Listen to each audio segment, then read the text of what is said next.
A sample chapter from Karlology. The day I had a brain scan. I think the brain is the weirdest thing in the body. It's probably the ugliest thing as well. I don't feel bad about saying that, because it's my brain that came up with it. It doesn't like the look of itself, to the point that it tells me not to eat anything that looks like a brain either. I don't like cauliflower, because that's kind of brain looking, and I've always got rid of the walnut off the top of a walnut whip before eating it. I've wondered if I'm in charge of the brain, or if the brain is in charge of me. After a bit of thought and people watching, I came to the conclusion that it's the brain that's in charge. It came to me when I saw some people getting on the push bikes. The first thing they did was put on a bike helmet, which to me is a sign that the brain is just looking after itself. It doesn't tell you to look after your knees or your elbows by wearing pads, it just tells you to look after it. So that's why I think the brain is in charge. Mind you, it wants me to think that, doesn't it? An odd thing about my brain, it isn't always interested in the same things as me.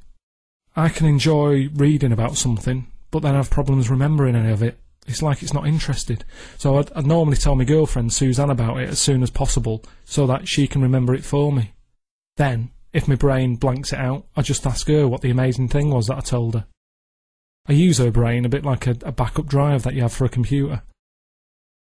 Anyway, I didn't do that well in my exams at school, so I decided to take a mentor test to see if my brain had got any better with age. The test took place in a university building in London at 6:30 p.m. This worried me a bit, because my brain slows down as the day goes on. It's normally brilliant around 8:15 a.m. till about 9:45 a.m. After that, it's all downhill. There was me and 12 others taking the test. Odd bunch of people they were. They all seemed to know each other. I heard two of them talking about recent science news that surgeons had been able to keep a heart beating even though it wasn't connected to a body. I thought this was a waste of heartbeats and energy, to be honest. It's like going out and leaving the TV on. We're constantly being told to save energy, and yet here's surgeons leaving heartbeats pumping.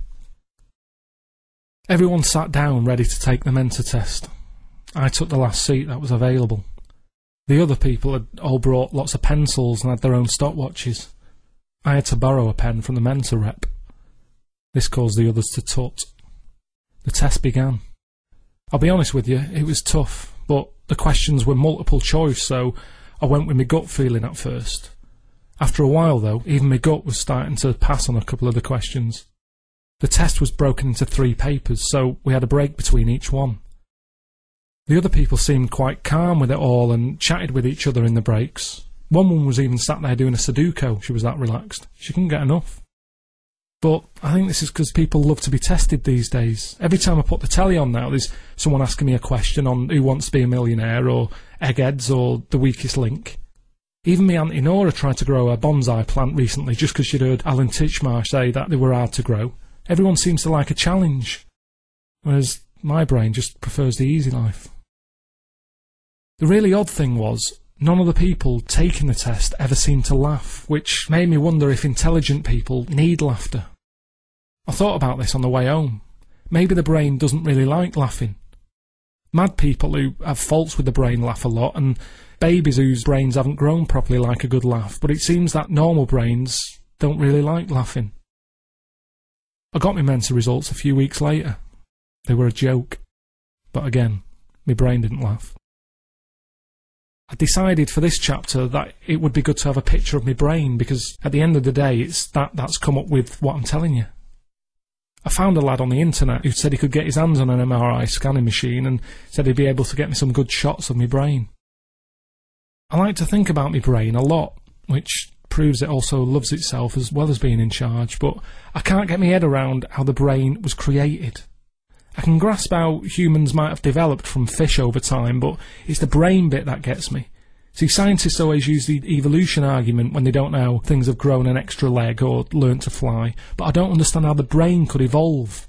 Evolve from what? You see, I have this theory that the brain might have come from another planet where brains ruled. A planet where there was no atmosphere and the brains just floated around thinking about stuff all day. They quickly became advanced because of the amount of thinking being done, and then somehow they came to planet Earth but found that they were useless because they couldn't move about by floating anymore. So one of the brainier ones got into a monkey's head, and the rest is history. Like I say, it's just a theory. 6 days after emailing the lad about the brain scan, there I was in a bunker deep below a London university not far from where I took the Mensa test, with Hugo and Joe and a £1 million camera. Joe explained how it worked. I pretended I understood. I didn't have a clue what he was going on about. If he'd have taken a picture of what my brain was doing at that point, he would have seen it overheating. I could tell that Joe loved that machine though. He said stuff like, "There's plenty of elbow room, more than 27 inches from side to side for a more comfortable shoulder, chest and upper body scan. True comfort and quality. Some patients drift off to sleep, it's so comfortable," he said.